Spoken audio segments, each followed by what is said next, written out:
Hey there, folks. Welcome to our cozy nook of tales and adventures.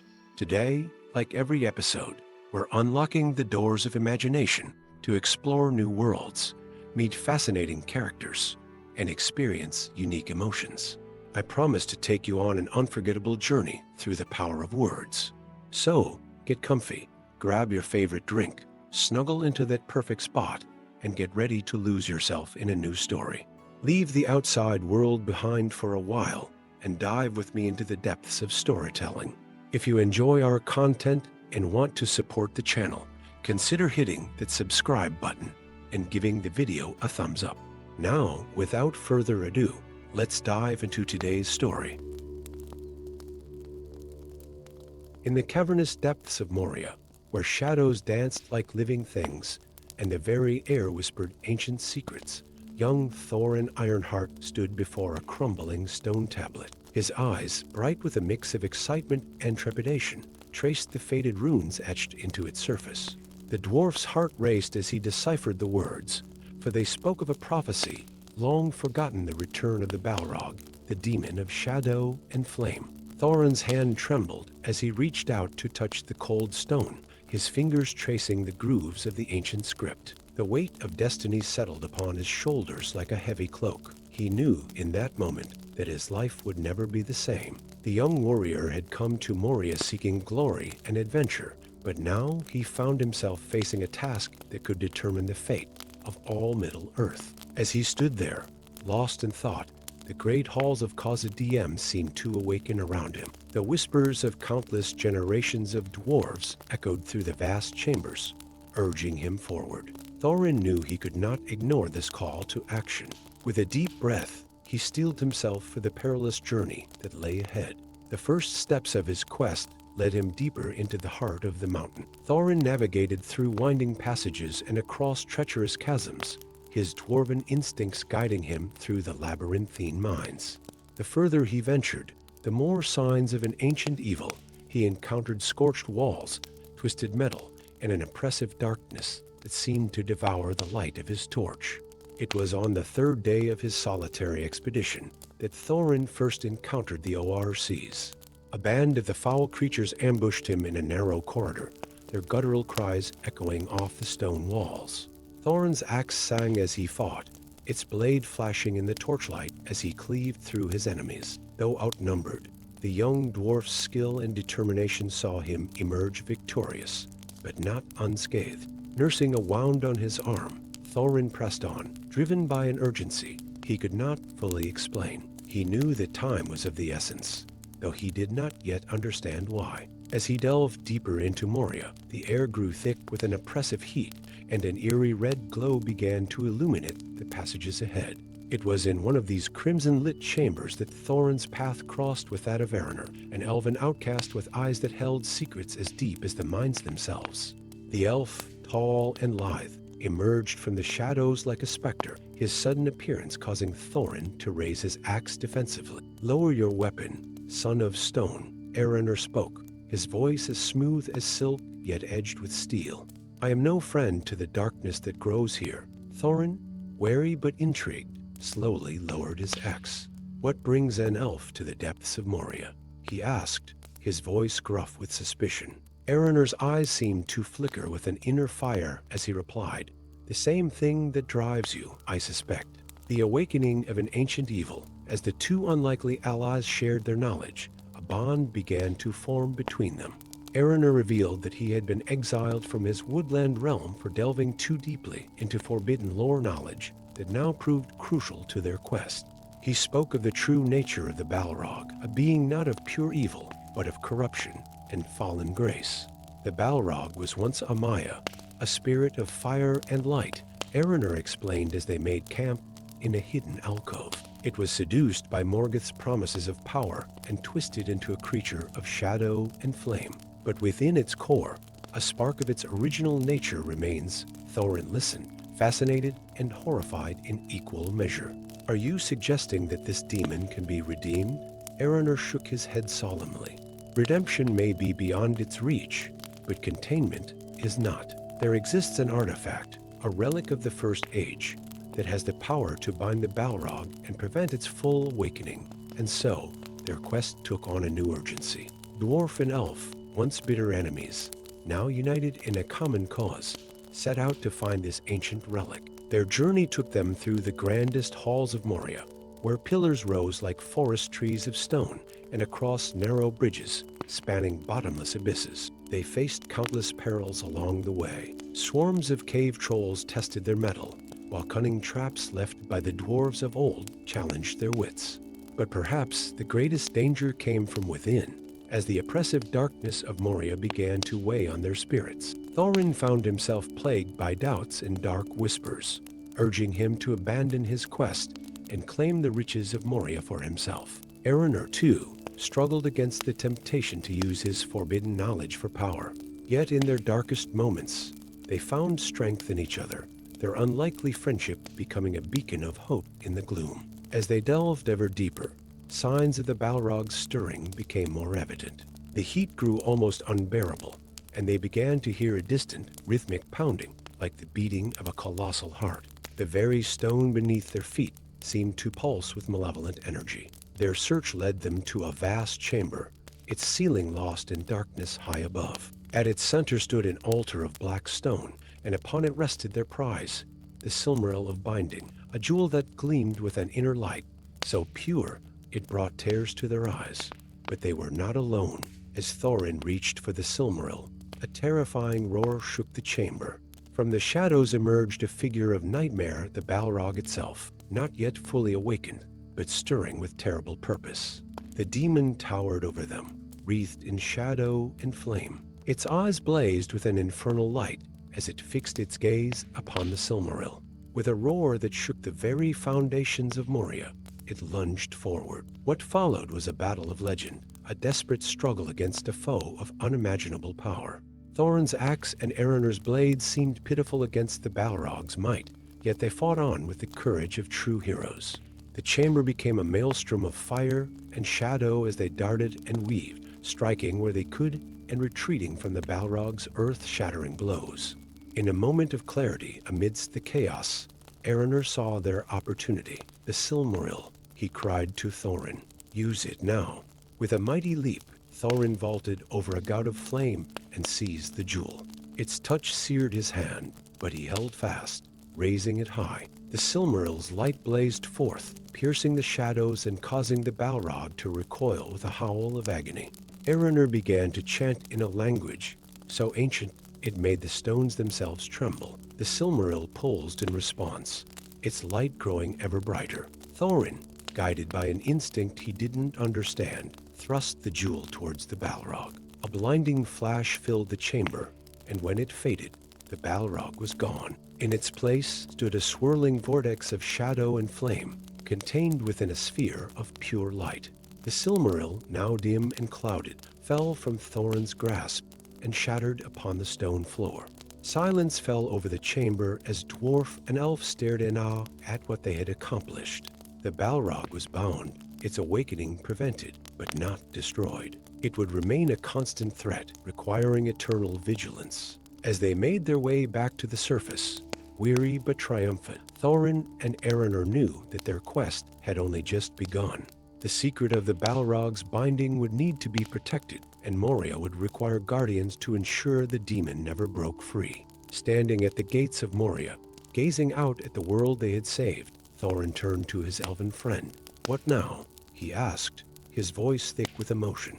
Erenor's eyes sparkled with a mix of wisdom and mischief. "Now, my friend," he said, placing a hand on Thorin's shoulder, "we write our own legend." As the sun set behind the misty mountain, casting long shadows across the land, dwarf and elf set out on a new adventure.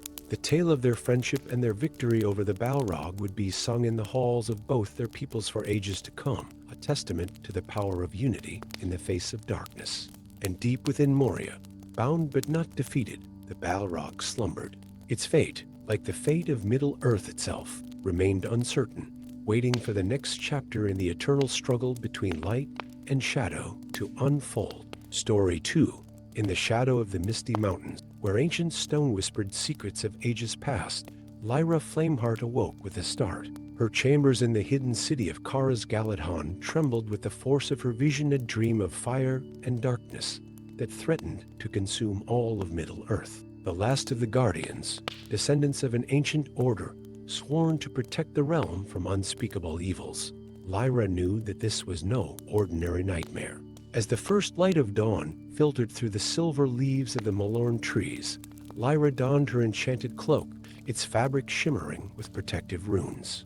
She could feel the pull of destiny, drawing her towards the legendary mines of Moria.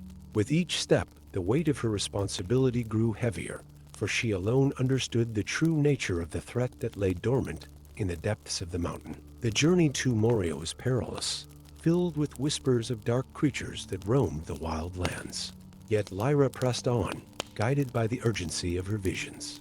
As she approached the gates of the once great dwarven kingdom, the air grew thick with an oppressive darkness that seemed to devour the very light of her staff. Standing before the towering doors, their intricate designs now marred by time and conflict, Lyra sensed a presence behind her. Spinning around, her hand instinctively reaching for her staff, she found herself face to face with Eredor, a fallen captain of Gondor.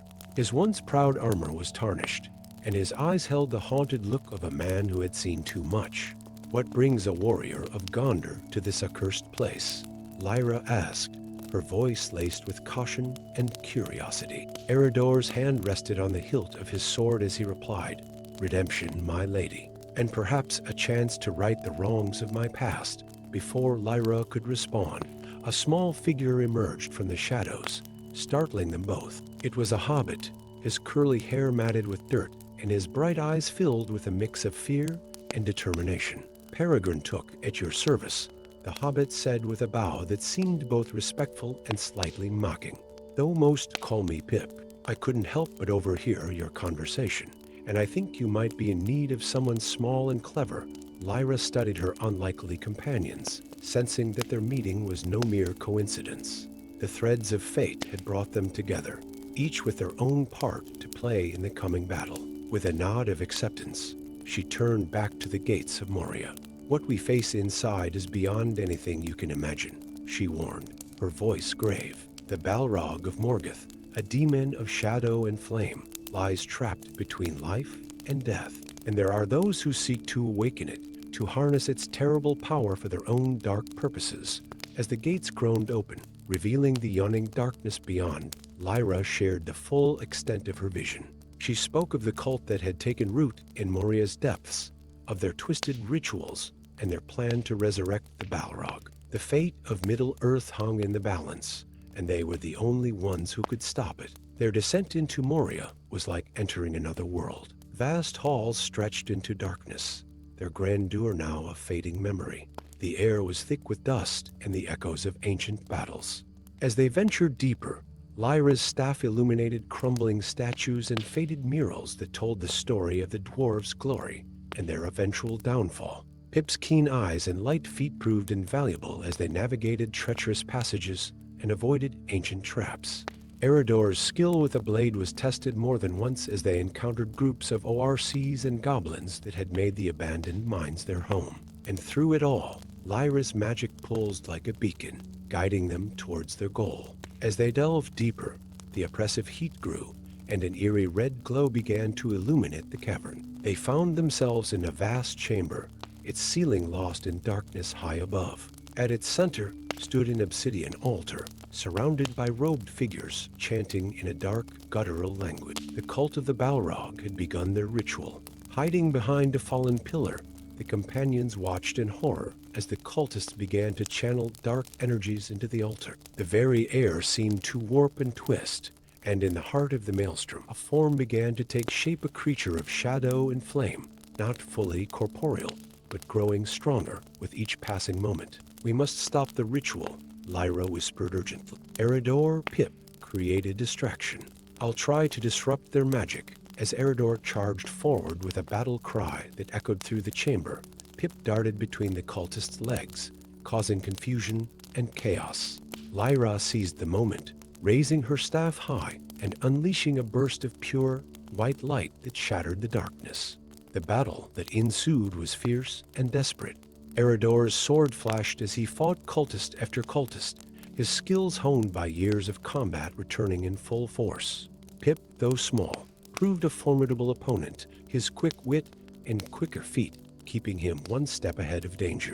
Lyra found herself locked in magical combat with the cult's leader, a figure whose face was hidden behind a mask of bone. Spells crackled through the air as they dueled, the fate of Middle-earth hanging in the balance with each exchange. But even as they fought, the ritual continued. The Balrog's form grew more substantial, its roar shaking the very foundations of Moria. Lyra knew that they were running out of time. In a moment of desperation, she reached deep within herself, calling upon powers she had never dared to use before. The air around her crackled with energy as she began to chant in an ancient tongue, words of binding and banishment that had not been spoken since the First Age. As Lyra's voice rose above the chaos of battle, a change came over the chamber. The cultists faltered, their dark magic unraveling under the force of her spell. The Balrog, caught between worlds, let out a roar of fury and defiance. With a final, desperate push, Lyra completed the incantation. A blinding light filled the chamber, and when it faded, the Balrog was gone. The cultists lay scattered, their power broken. In the silence that followed, Lyra sank to her knees, exhausted beyond measure. Eredor and Pip rushed to her side, their faces a mix of awe and concern. "Is it over?" Pip asked, his voice barely above a whisper. Lyra nodded warily. The Balrog is banished, trapped once more between realms.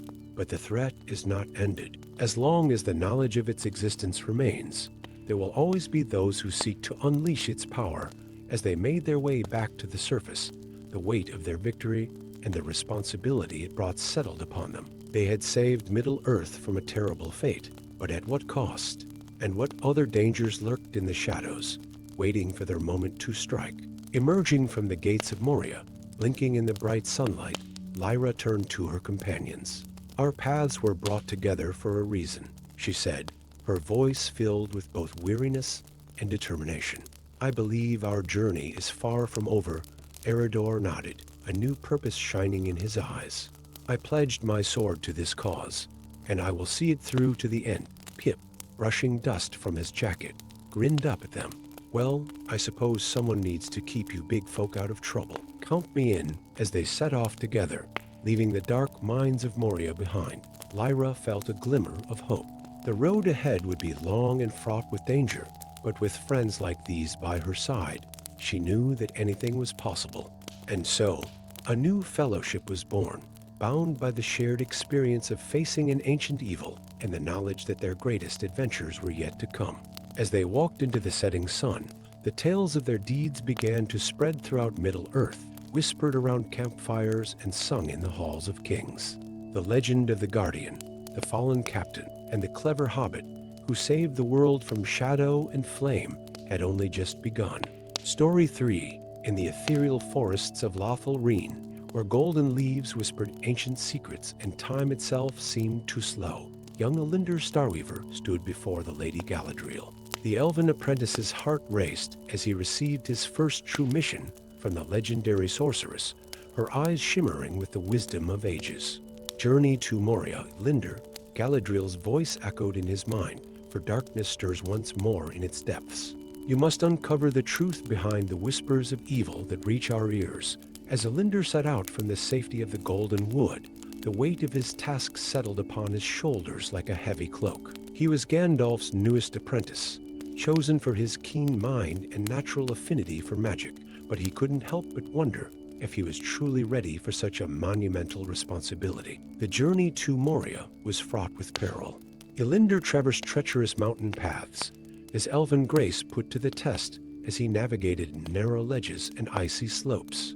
As he drew nearer to the ancient dwarven kingdom, the very air seemed to grow thick with foreboding. Standing before the towering gates of Moria, their once proud designs now marred by time and conflict, Elinder steeled himself for what lay ahead.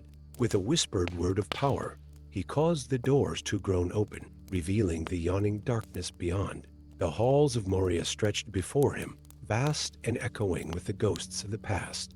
Elinder's staff cast a soft blue light, illuminating crumbling statues and faded murals that told the story of the dwarves' glory and their tragic fall. As he ventured deeper, he began to sense a malevolent presence growing stronger with each step.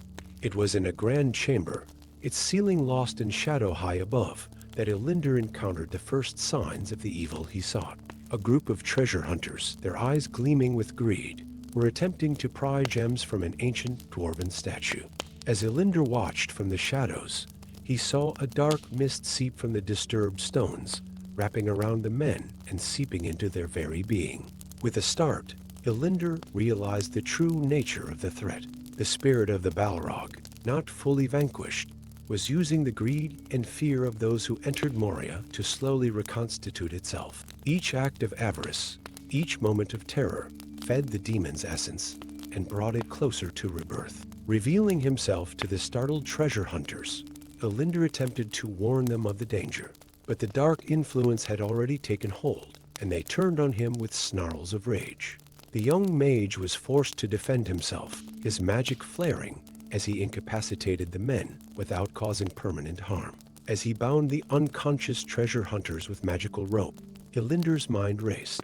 He knew he had to find a way to stop the Balrog's slow resurrection, but how could he combat an enemy that existed as little more than malevolent mist? Delving deeper into Moria's depths, Elinder encountered more signs of the Balrog's influence. ORCs moved with newfound purpose, their eyes glowing with an unnatural fire.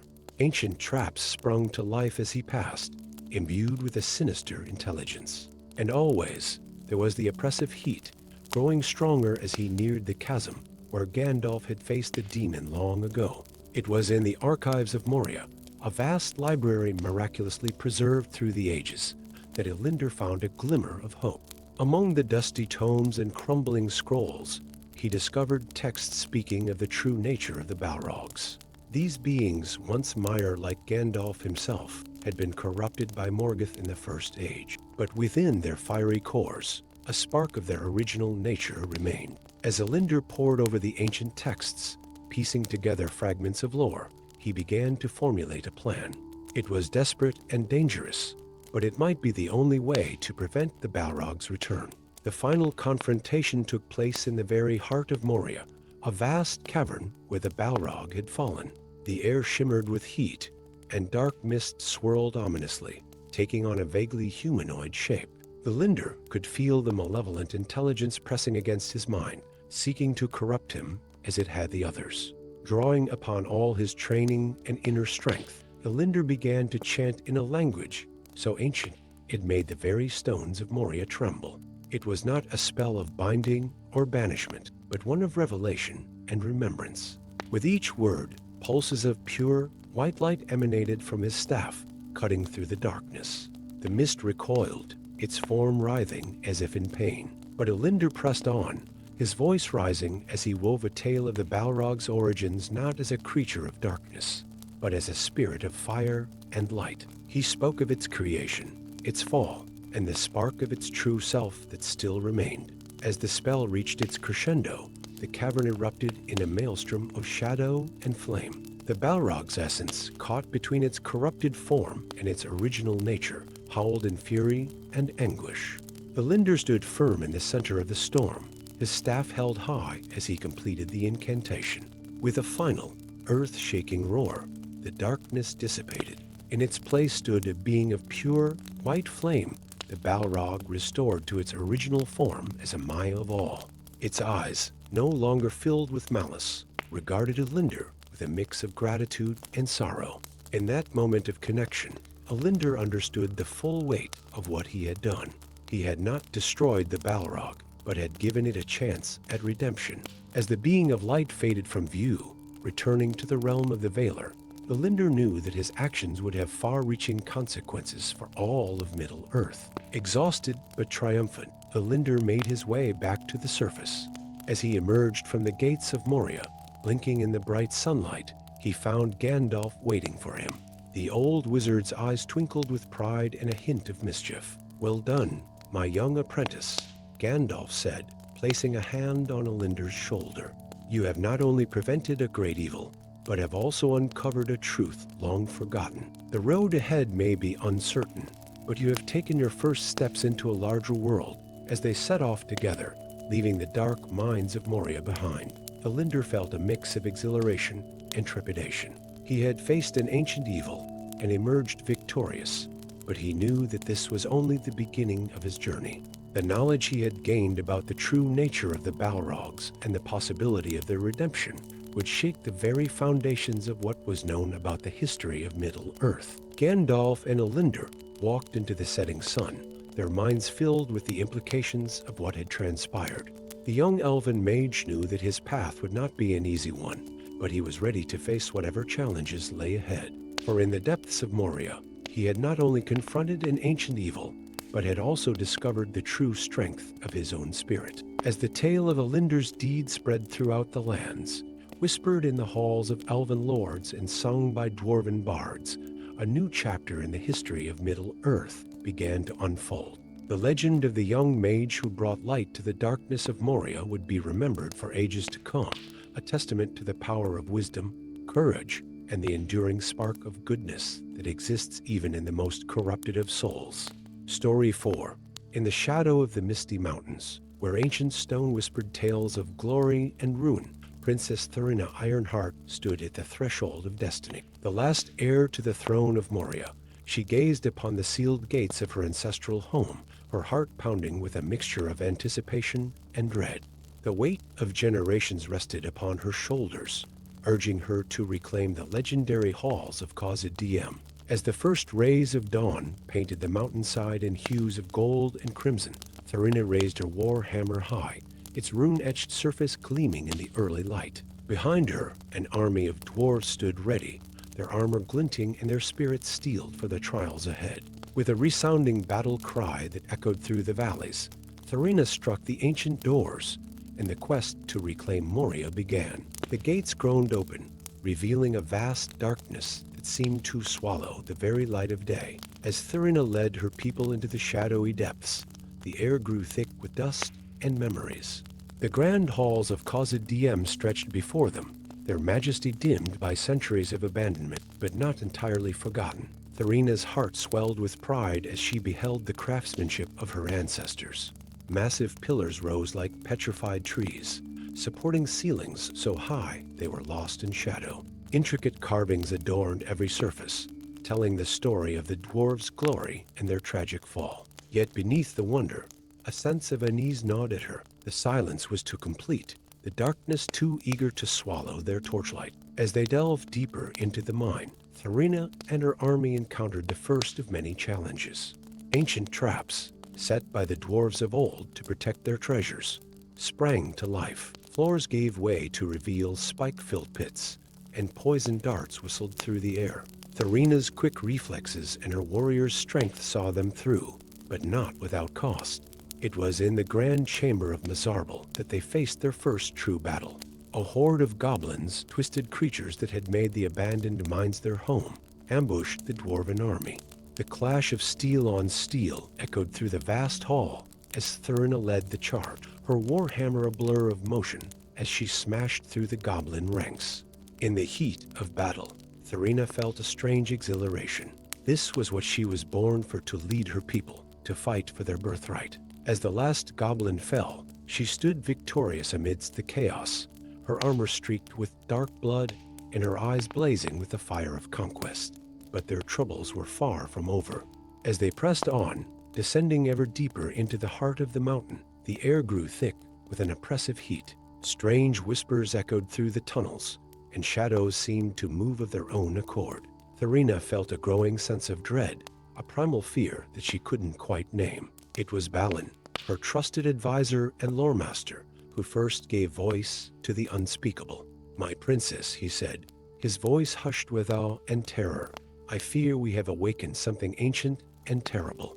The legends speak of a creature of shadow and flame that sleeps in the deepest depths of Moria." Thurina's blood ran cold as understanding dawned. The Balrog, the demon that had driven her ancestors from these halls, was stirring once more. Their presence, their very quest to reclaim their homeland, had roused it from its long slumber. As if summoned by their realization, A terrifying roar shook the very foundations of the mountain. The dwarves huddled together, their earlier bravado replaced by primal fear. Thorina stood at the forefront, her mind racing. She had led her people into this peril, and now she had to find a way to save them. In that moment of crisis, Thorina made a decision that would alter the course of history. "We press on," she declared, her voice steady despite the fear that gripped her heart. "We have come too far to turn back now. If we must face this ancient evil to reclaim our home, then so be it." Her words rallied the dwarves, kindling a fire of determination in their hearts.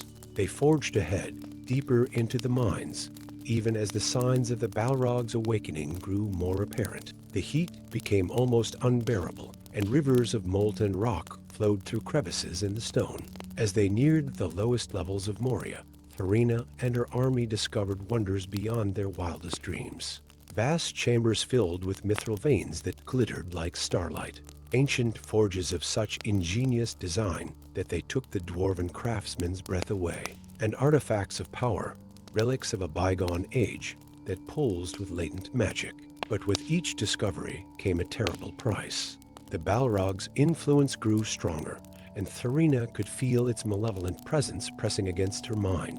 She watched with growing horror as some of her warriors succumbed to its dark whispers, their eyes glazing over with greed and madness. The final confrontation came in the bridge of Khazad Diem, a narrow stone archway spanning a bottomless chasm. As Thorina led the last of her loyal followers across, the Balrog revealed itself in all its terrifying glory. It rose from the depths like a living nightmare, its body wreathed in shadow and flame, its eyes blazing with infernal light. Thorina stood alone on the bridge, her war hammer raised in defiance. Behind her, her people watched in terror and awe. In that moment, she understood the true meaning of leadership and the weight of the crown she sought to claim. "I am Thorina, daughter of Thrain, heir to the throne of Moria," she shouted, her voice carrying over the Balrog's roar. "And I will not let you destroy all that my people have fought to reclaim." What followed was a battle of legend, a desperate struggle between mortal determination and ancient evil. Thorina's warhammer, imbued with the strength and spirit of her ancestors, clashed against the Balrog's fiery whip. The bridge crumbled beneath their feet as they fought, yet neither would yield. In the end, it was not strength of arms, but strength of will that decided the outcome. As the last of the bridge gave way, Thorina met the Balrog's gaze without fear. In that moment of connection, she saw not just a demon of shadow and flame, but a fallen being twisted by darkness, but not beyond redemption. With a cry that echoed through the ages, Thorina brought her war hammer down one last time. The bridge shattered completely, and both princess and Balrog plummeted into the abyss. But as they fell, a blinding light erupted from Thorina's hammer, enveloping them both. When the light faded, the surviving dwarfs peered into the chasm, expecting to see only darkness. Instead, they beheld a miracle. Thorina hung suspended in mid-air, surrounded by a shimmering field of energy. And beside her, no longer a creature of terror, but a being of pure light, floated the transformed essence of the Balrog. As Thorina was drawn back to safety by her awestruck followers, she understood the true nature of her destiny. She had come to Moria seeking to reclaim a kingdom, but she had found something far greater, the power to heal ancient wounds and bridge the gap between light and darkness. In the days that followed, as the dwarves began the long process of truly reclaiming and rebuilding Moria, Thorina's legend grew. She was no longer just the heir to a lost kingdom, but a beacon of hope and redemption. The tale of the dwarf princess who faced the Balrog and emerged victorious spread throughout Middle-earth, a testament to the power of courage, compassion, and the enduring spirit of the dwarven people. And deep within the rekindled forges of Khazad Diem, Thorina began to craft a new future for her people, one where the shadows of the past were acknowledged but no longer feared, and where the light of hope burned as bright and eternal as the flames of creation itself. Story 5. In the shadow of the misty mountains, where ancient stone whispered secrets of ages past, Thrain Ironheart stood at the gates of Moria, his weathered hand tracing the intricate runes etched into the unyielding rock. The last survivor of a doomed expedition, he He had returned to face the nightmare that had haunted him for years. The Balrog, a demon of shadow and flame, slumbered within the depths of the once great dwarven kingdom, and Thrain knew in his bones that it was stirring once more. As the first rays of dawn painted the mountainside in hues of amber and gold, Thrain's resolve hardened. He could no longer ignore the visions that plagued his sleep visions of the Balrog awakening, its infernal light consuming all of Middle-earth. With a deep breath that seemed to draw strength from the very mountain itself, Thrain set out to gather a company of heroes for what might be the most perilous quest of the age. His journey took him across the breadth of Middle-earth, from the verdant fields of the Shire to the golden halls of Rohan. In each land, he found souls brave enough, or perhaps foolhardy enough, to join his cause. Erenor, a disgraced captain of Gondor, sought redemption in Thrain's quest. Lyra, an elven sorceress with eyes that held the wisdom of millennia, sensed the grave threat and lent her arcane knowledge to the cause. Grimly, a dwarven berserker whose ancestors once called Moria home, pledged his axe with a solemn oath. And Pippin, a hobbit rogue with a quick wit and quicker fingers, joined for the promise of adventure and the chance to prove his worth. As this unlikely fellowship gathered at the foot of the misty mountains, Thrain felt a glimmer of hope. Yet, even as they prepared to enter Moria, he couldn't shake the feeling that there was more to this quest than even he understood. The great doors of Moria groaned open, revealing a darkness so complete it seemed to devour the very light of their torches. As they stepped into the vast halls of Khazad Diem, the air grew thick with dust and memories. Massive pillars stretched into the gloom above, their intricate carvings telling tales of dwarven glory long past. But beneath the wonder, an oppressive silence pressed down upon them, broken only by the echo of their footsteps and the occasional skitter of unseen creatures in the shadows. Their descent into the heart of the mountain was fraught with peril. Ancient traps, set by the dwarves of old to protect their treasures, sprang to life at their passing. Grimly's knowledge of dwarven craftsmanship proved invaluable as he guided them safely past pressure plates and tripwires. Pippin's nimble fingers disarmed mechanisms that had lain dormant for centuries, his face a mix of concentration and barely concealed excitement. As they ventured deeper, signs of the Balrog's influence became more apparent. The air grew hot and sulphurous, and shadows seemed to move of their own accord. Lyra's magic pulsed with increasing urgency, her soft words of warning carrying an edge of fear that set the company on edge. It was in the chamber of Mizarble that they encountered their first true test. A horde of goblins, twisted and feral, swarmed from hidden tunnels. The clash of steel echoed through the vast hall as Erenor and Grimly met the charge head-on, their blades a blur of motion.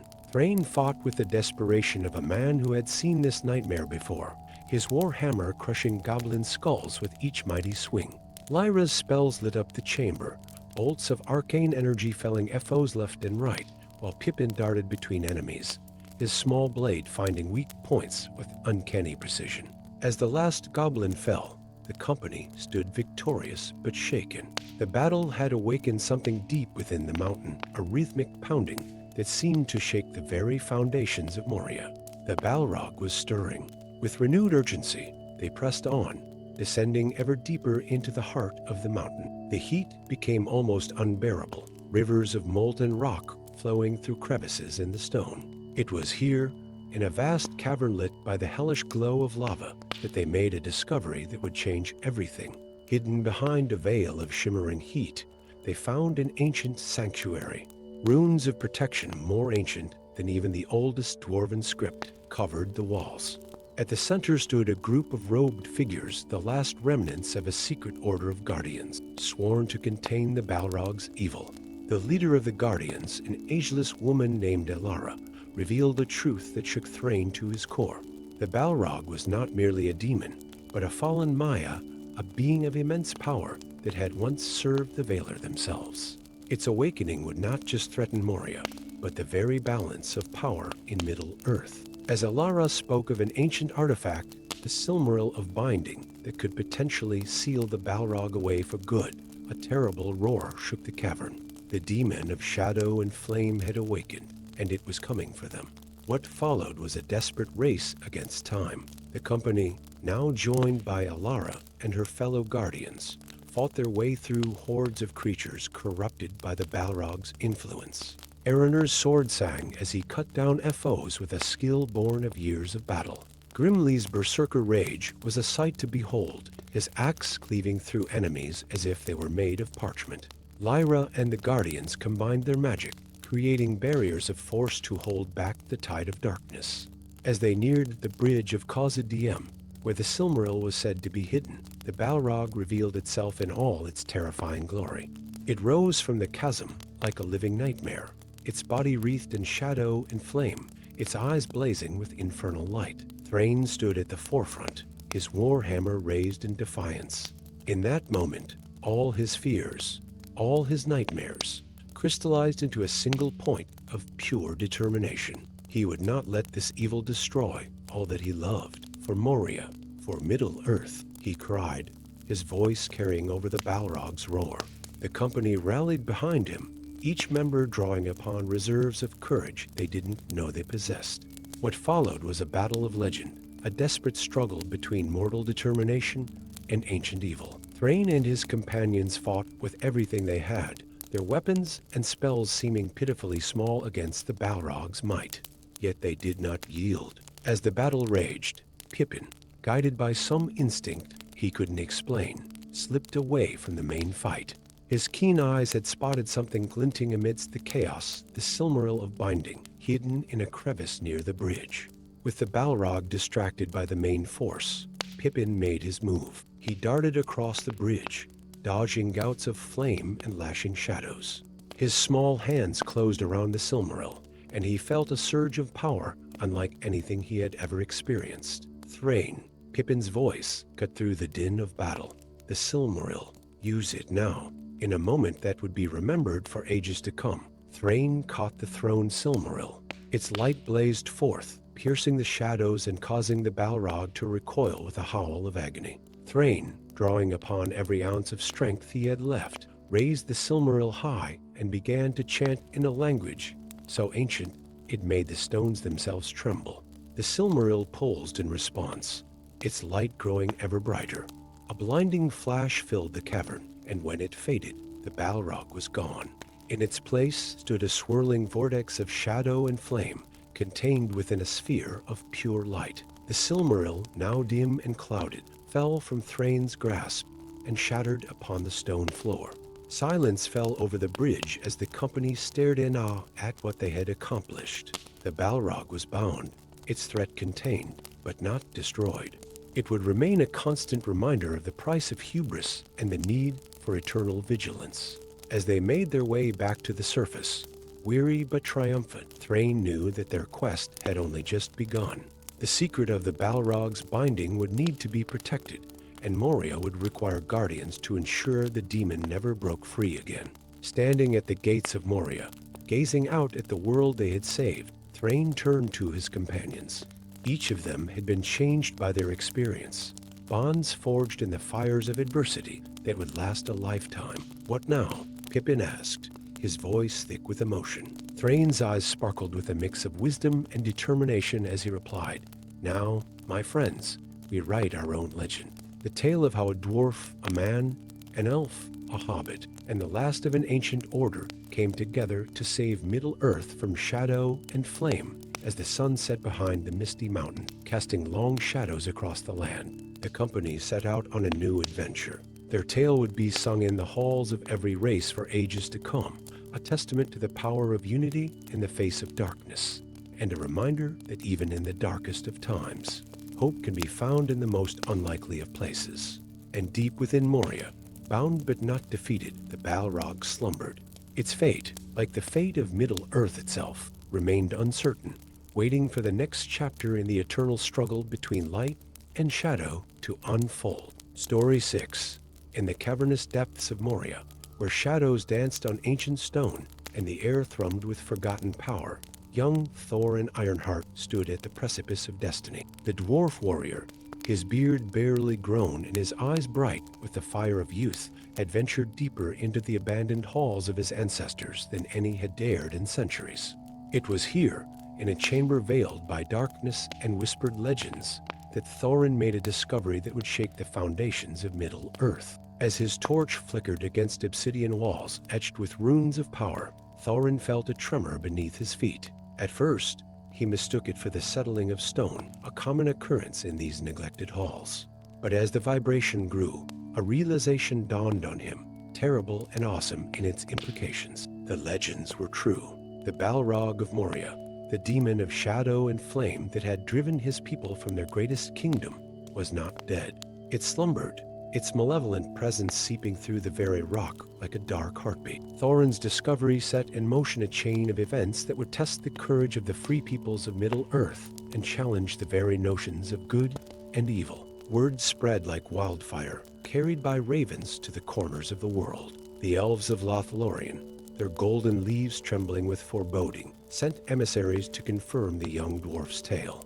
Men of Gondor, ever vigilant against the shadows of the east, turned their gaze to the misty mountains with renewed fear. But it was among his own people that Thorin faced the greatest challenge.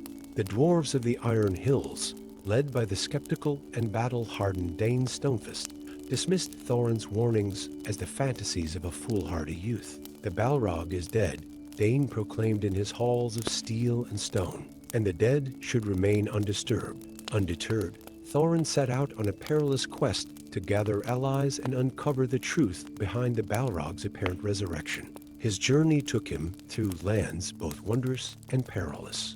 In the enchanted glades of Fangorn Forest, he sought the counsel of Trebord, the oldest of the Ents. The ancient tree shepherd's words were like the creaking of boughs in a storm, slow but filled with the wisdom of ages. Young Master Dwarf, Trebord rumbled, his eyes deep pools of memory. The roots of this evil run deeper than stone. The Balrog's awakening is but a symptom of a greater malady that afflicts the very soul of Middle-earth. Armed with this cryptic knowledge, Thorin pressed on. In the mist-shrouded peaks of the Erd Nimrei, he encountered Gwaihir, Lord of the Eagles. The majestic bird, his feathers gleaming like burnished gold in the sunlight, spoke of dark shadows gathering in the east, beyond the sight of mortal eyes. But it was in the unlikely realm of the Shire that Thorin found his most unexpected ally. Bilbo Baggins, the renowned burglar who had once aided Thorin's namesake in reclaiming Erebor, offered not only his support, but also a curious artifact, a ring of power that he claimed could aid in their quest. Thorin, wary of such magical trinkets, accepted the gift with both gratitude and trepidation. As Thorin's company grew, so did the obstacles in their path. ORC packs, emboldened by whispers of the Balrog stirring, harried their steps. In the dead marshes, they faced wraiths that threatened to drag them into the murky depths of forgotten battles. Each challenge forged their resolve, transforming a disparate group into a fellowship bound by a common purpose.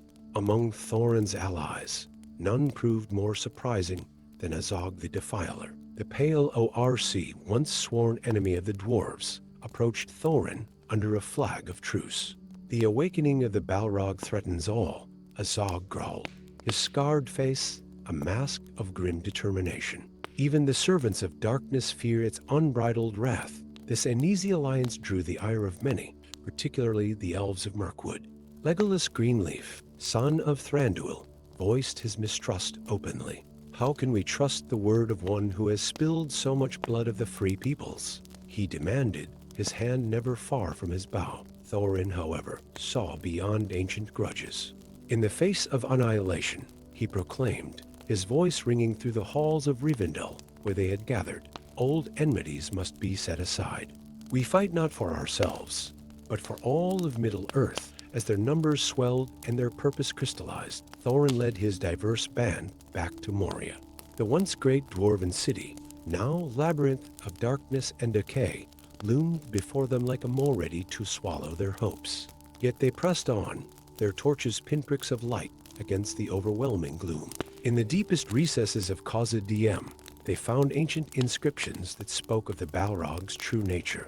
It was not merely a demon of destruction, but a fallen Maya, a spirit of fire twisted by Morgoth's malice. This revelation brought with it a glimmer of hope. If the Balrog had once been a being of light, perhaps it could be redeemed. But time was not on their side. As they delved deeper, they felt the stirring of the Balrog growing stronger. The very air seemed to pulse with malevolent energy, and in the distance, they heard the ominous crack of stone and the rumble of awakening flame. It was in the chamber of Mizarbel, surrounded by the bones of fallen dwarves, that Thorin made a fateful decision. Using the ring gifted by Bilbo, he proposed to enter a trance state to communicate with the dormant Balrog. The risk was immense. To touch the mind of such a being could drive one to madness or worse.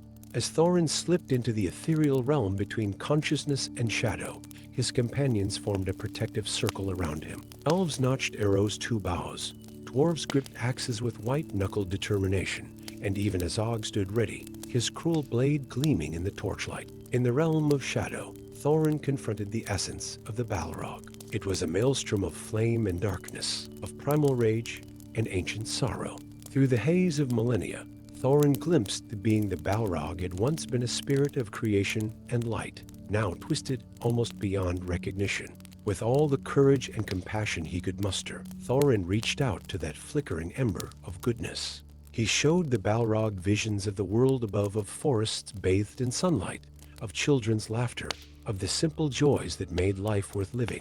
And in return, he felt the Balrog's pain, its loneliness, its desperate desire for redemption. The battle of wills seemed to last an eternity, though in the physical world only moments had passed. When Thorin's eyes finally fluttered open, they blazed with an inner fire. He spoke, his voice hoarse but filled with wonder. There is hope. The Balrog remembers what it once was, but the choice to change lies with it alone. As if in response to Thorin's words, the chamber began to tremble. Cracks appeared in the floor, and from the depths rose a being of shadow and flame. The Balrog of Moria, awakened at last, filled the vast hall with its terrifying presence. What followed was not the battle many had expected, but a confrontation of a different kind. Thorin stepped forward, his hand outstretched, not in aggression, but in offering. "You were once a being of light," he called out, his voice unwavering. "You can be so again. The choice is yours." For a moment that stretched into eternity, the fate of Middle-earth hung in the balance. The Balrog's flame flickered, shadows writhing across its form as if in the throes of an inner struggle. Then, with a roar that shook the very foundations of the mountain, it made its choice. The transformation was both terrible and beautiful to behold. Shadows peeled away like smoke in the wind, revealing a being of pure, radiant fire. The Balrog know, the Maya stood before them, restored to its original glory. As dawn broke over the misty mountains, word of the miracle in Moria spread across Middle-earth. The redemption of the Balrog became a tale told in hushed whispers around campfires and sung by bards in great halls. It was a reminder that even in the darkest of places, hope could bloom, and that the power of compassion could overcome the deepest corruption. Thorin Ironheart, once doubted and dismissed, was hailed as a hero. But for the young dwarf, the greatest reward was the knowledge that he had played a part in healing an ancient wound in the fabric of the world. As he stood at the gates of Moria, watching the sun rise over a land renewed, Thorin knew that his journey was far from over. For in the redemption of the Balrog, he had glimpsed a greater truth, that the real battles are not fought with swords and axes, but with understanding and forgiveness. And so, as a new chapter began for Middle-earth, Thorin Ironheart set his sights on new horizons, ready to face whatever challenges lay ahead with courage, wisdom, and the unshakable belief in the power of second chances. Story 7. In the twilight realm of Elendil, where ancient forests whispered secrets to the stars and forgotten ruins held the echoes of bygone ages, a fateful discovery was made. Zephyrian the Ambitious, a human mage of considerable talent and even greater aspirations, unearthed a tome of terrible power, the grimoire of Durin, said to contain the knowledge to control the mightiest of Morgoth's servants, the Balrogs. As Zephyrian's fingers traced the eldritch runes etched upon the grimoire's cover, a spark of dark energy coursed through him. His eyes, once a warm brown, now flickered with an otherworldly amber light. The promise of untold power consumed his thoughts, drowning out the warnings of his conscience. Unbeknownst to Zephyrian, his apprentice Lyra witnessed this transformation from the shadows.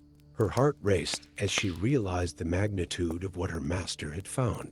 The legends of the Balrog of Moria, the demon that had driven the dwarves from their greatest kingdom, were well known. If Zephyrian succeeded in controlling such a being, the balance of power in Middle-earth would be irrevocably altered. Lyra knew she had to act. As Zephyrian began preparations for his journey to Moria, she slipped away into the night. Her destination, the hidden valley of Imladris, where she hoped to find allies among the wise. The journey to Rivendell was perilous. Lyra navigated treacherous mountain passes, where stone giants waged their endless battles, and crossed mist-shrouded moors, haunted by the spirits of the fallen. Each step took her further from the familiar and deeper into a world of legend and danger. In Rivendell, Lyra's plea for help was met with grave concern. Balrog, half-elven, his ageless face etched with worry, called for a council. The awakening of a Balrog would bring ruin upon us all, he declared to the assembled representatives of the free peoples. We must prevent this at all costs. From this council, an unlikely fellowship was formed. Gimli, son of Gawain, volunteered his axe, eager to prevent another tragedy, like the fall of Khazad-dûm. Legolas of the Woodland Realm offered his bow and keen elven senses. A ranger of the north, Arathorn, pledged his sword and his knowledge of the wild lands. And from the Shire came Peregrine Took, a hobbit whose courage belied his small stature. With Lyra at their lead, this diverse band set out to thwart Zephyrian's ambitions. They raced against time, knowing that every moment brought their foe closer to his goal.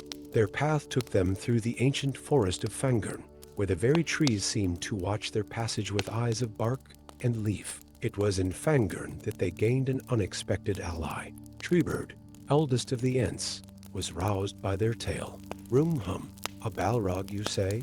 The ancient tree shepherd mused, his voice like the creaking of great boughs. Long have we Ents stood against the fires of evil. We will not stand idle now. Bolstered by the promise of the Ents' aid, the fellowship pressed on. They crossed the plains of Rohan, where the thunder of horse hooves echoed their urgency, and skirted the eerie dead marshes, its pale lights a grim reminder of battles long past. As they neared the gates of Moria, they found signs of Zephyrian's passage. Slain ORCs littered the path, their bodies twisted by eldritch energies. The very stones seemed to recoil from the dark magic that had been wrought. Inside Moria, the true scale of their challenge became apparent. The once great dwarven city was a maze of darkness and decay, where every shadow might hide an enemy. They navigated crumbling bridges over bottomless chasms and halls so vast their torchlight couldn't reach the distant walls. Lyra led them, guided by her knowledge of her former master's methods and the faint traces of his magic that lingered in the air. With each step deeper into Moria, the air grew heavier, charged with an ancient and malevolent power. They found Zephyrian in the chamber of Mizarble, surrounded by arcane symbols drawn in glowing otherworldly pigments. The mage stood before a great chasm, the grimoire of Durin open in his hands, chanting words of power that made reality itself shudder. "Master, stop!" Lyra cried out, her voice echoing in the vast chamber. "You know not what forces you tamper with." Zephyrian turned, his eyes now twin orbs of swirling flame. "Oh, my faithful apprentice," he sneered, his voice distorted by the energies he channeled. "Come to witness my ascension?" What followed was a battle of both blade and spell. Gimli's axe clashed against constructs of living shadow, while Legolas's arrows sought gaps in magical shields. Arathorn and Peregrine fought back to back against summoned beasts of flame and darkness. Lyra and Zephyrian engaged in a duel of sorcery that shook the very foundations of Moria.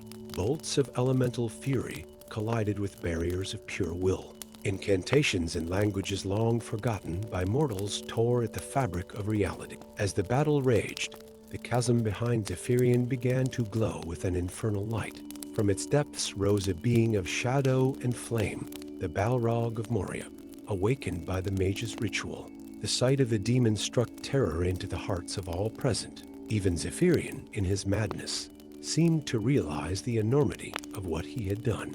The Balrog's roar shook the chamber, causing ancient stonework to crumble and fall. In that moment of chaos, Lyra saw her chance. With a gesture of desperate power, She called upon every ounce of her magical knowledge. A beam of pure light shot from her hands, not towards the Balrog or Zephyrian, but at the grimoire of Durin. The ancient tome, unable to withstand such pure energy, burst into flames. Zephyrian cried out in anguish as his source of power was destroyed. The Balrog, free from the bindings of the incomplete ritual, turned its malevolent gaze upon the one who had awakened it. What happened next was both terrifying and pitiful. Zephyrian, his stolen power fading, faced the full wrath of the Balrog. In his final moments, a flicker of his old self seemed to return to his eyes, a look of regret, of understanding too late the folly of his ambitions. The Balrog, its fury unabated, turned towards Lyra and her companion. It was then that a booming voice echoed through the chamber. Treebird and the Ents had arrived, their ancient power a match for even this demon of the old world. "Run, young ones," Treebird commanded as he and his kind engaged the Balrog. "We will hold it back. Go and seal this evil away." Lyra and her companions fled, their hearts heavy with the sacrifice of their allies. As they raced through the crumbling halls of Moria, Lyra wove a spell of sealing, drawing upon the natural magic of stone and earth. They burst out of the gates of Moria just as Lyra completed her incantation.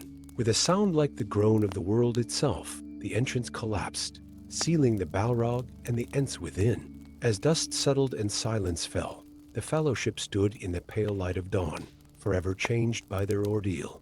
They had prevented a catastrophe, but at great cost.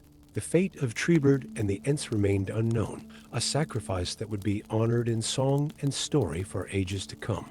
Lyra looked back at the sealed gates of Moria, her heart heavy with the weight of all that had transpired. She had lost her master to the lure of dark power, witnessed the awakening of an ancient evil, and seen the noblest of sacrifices. "What now?" Gimli asked, his voice gruff with emotion. Lyra turned to her companions, seeing in their eyes the same mix of weariness and determination she felt. "Now," she said, her voice gaining strength, "we ensure this never happens again." The knowledge in that grimoire was too dangerous.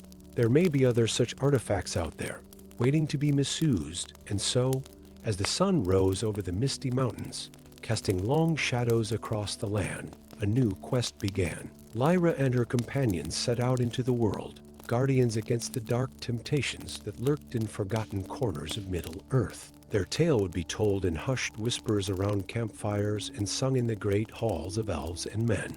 It was a reminder that true power lay not in ancient artifacts or dark rituals, but in the courage of those who stand against the shadow, in the bonds of fellowship, and in the wisdom to know when to let go of the pursuit of power. As they walked towards the horizon, Lyra felt a sense of purpose stronger than any magical energy she had ever channeled. The road ahead was long and fraught with danger, but with friends by her side and the lessons of Moria etched in her heart, she was ready to face whatever challenges lay ahead. Story 8. In the shadow of the misty mountains, where ancient stone whispered tales of glory and ruin, Princess Thora Ironheart stood at the precipice of destiny. The young dwarf, her beard adorned with intricate silver beads that caught the dying light of day, gazed upon the sealed gates of Moria with eyes that burned with vision and purpose.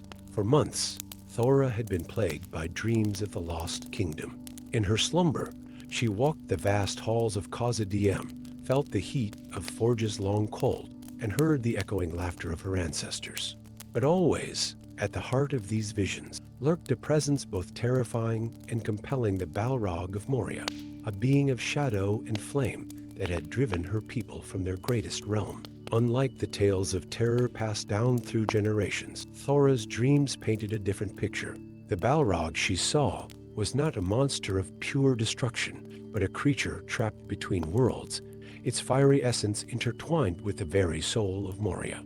This revelation burned in her heart, a flame that would not be extinguished by the cautious words of her elders or the outright prohibitions of her father, King Dane Ironfoot. "The time has come," Thora whispered to the unyielding stone, her words carried away by the chill mountain wind. Moria calls its children home. With a final glance at the distant lights of Erebor, her home that now felt like a gilded cage, Thora shouldered her pack and set forth on a journey that would shake the foundations of Middle-earth. The princess did not travel alone. Loyal to her since childhood, Ofer the Brave and Ori the Scribe had sworn to follow their friend and future queen, even into the depths of legend and peril. As they made their way through hidden mountain paths, Thora shared her visions, painting a picture of redemption and restoration that kindled hope in their hearts. Their first great challenge came not from ORC or Goblin, but from the very guardians of Middle-earth. At the edges of Lothal Reen, they were intercepted by elven sentinels, their arrows nocked and their eyes filled with suspicion. "Halt, children of all," commanded Holder, captain of the Galadrim. "Your quest is known to us, and it cannot be permitted. The evil that sleeps in Moria must remain undisturbed." Thora stood her ground, her voice ringing clear in the ethereal forest. "The Balrog is not what we believe it to be. It is bound to Moria, yes, but not as a curse as a key to its redemption. I have seen it in visions granted by the Valar themselves." A tense silence followed, broken only by the rustle of golden leaves. Then, to the surprise of all, a new voice joined the discourse. Lady Galadriel, radiant and terrible in her beauty, emerged from the depths of the woods. "I have gazed into the mirror and seen the threads of fate that bind you," Thora Ironheart, the Lady of Light, intoned. "Your path is shrouded in mist, balanced on the edge of doom and salvation. But it is not for us to bar the way of one who carries such a burden of destiny, with Galadriel's blessing and a gift of elven rope that gleamed like mithril in the moonlight." Thora and her companions continued their journey. They skirted the dark eaves of Fangorn, where ancient trees murmured in a language long forgotten by mortals, and crossed the Gladden fields, where the ghosts of fallen kings seemed to watch their passage. As they neared the walls of Moria, they found unexpected allies. A group of Dnedain rangers, led by the grim-faced Araner, approached with hands raised in peace. "We have been tasked by Elrond Half-Elven to aid you in your quest," Araner explained, his weathered face softening as he regarded the determined dwarven princess. "He foresees that your actions may tip the balance in the coming struggles against the shadow in the east." With their ranks bolstered, Thora's company finally stood before the gates of Moria. The once mighty doors, crafted by both dwarf and elf in an age of alliance long past, now stood marred and unyielding. But Thora, guided by the wisdom of her visions, knew the secret. Placing her hand upon the cool stone, she spoke not a password, but a plea. "We come not as conquerors, but as healers. Open, that we might mend the wounds of ages past." For a moment, nothing happened. Then, with a groan that seemed to rise from the very bones of the earth, the gates of Moria swung open. The company entered a realm of shadow and memory. Vast halls stretched into darkness, their grandeur now cloaked in cobwebs and dust. Yet Thora walked these paths with the certainty of one returning home, guided by the echo of her dreams. Their journey through Moria was a gauntlet of challenges. They faced twisted creatures that had adapted to the lightless depths, navigated treacherous chasms where ancient bridges had crumbled, and battled the very despair that seeped from the stones around them. Each trial forged their resolve, transforming them from a disparate group into a fellowship bound by a common purpose. At last, they reached the heart of Moria, the bridge of Khazad Diem. It was here, spanning a pit of unfathomable darkness, that Thora's vision became reality. The Balrog arose from the depths, a being of smoke and flame, its presence filling the cavern with dread and awe. But Thora did not falter. As her companions raised their weapons, she stepped forward, her voice carrying a power that belied her years. "We know you, Ancient One," she called out, not as the destroyer of legend, but as the guardian of Moria's heart. "Long have you slumbered, bound by magics you do not fully understand. We come to offer you choice and redemption." The Balrog's flames flickered, shadows writhing across its form, as if in the throes of an inner struggle. In that moment, Thora understood the full weight of her vision. The Balrog was not merely a demon, but a fallen Maya, a spirit of fire twisted by Morgoth's malice ages ago. Within its core still burned the ember of its original purpose to create, to forge, to bring light to the darkness. Drawing upon courage she didn't know she possessed, Thora began to sing. It was an ancient dwarven hymn, a song of creation and renewal that had echoed in the halls of Khazad Diem when the world was young. One by one, her companions joined their voices to hers, the harmony swelling until it seemed the very stones of Moria resonated with their song. The Balrog trembled, its form shifting between shadow and radiance. With a roar that shook the foundations of the mountain, it made its choice. Darkness fell away like a shroud, revealing a being of pure, celestial fire the Maya restored to its original glory. As dawn broke over the misty mountains, word of the miracle in Moria spread across Middle-earth. Dwarves from every clan made pilgrimage to witness the rebirth of their greatest kingdom. The halls of Khazad Diem rang once more with the sound of hammers and song as the work of restoration began. Thora Ironheart, once doubted and dismissed, was hailed as a visionary and a hero. But for the young princess, the greatest reward was the knowledge that she had played a part in healing an ancient wound in the fabric of the world.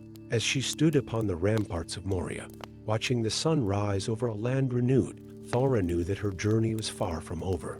For in the redemption of the Balrog, she had glimpsed a greater truth, that even the deepest darkness could be turned to light, and that the true measure of a ruler was not in conquest, but in the wisdom to see beyond ancient prejudices and the courage to forge new paths. And so, as a new chapter began for Moria and for all of Middle-earth, Thora Ironheart set her sights on new horizons. There were other wounds to heal, other bridges to build between the peoples of the world. With the blessing of the redeemed Maya and the loyalty of her companions, she stepped forth into a future bright with possibility, ready to write a new legend for the ages.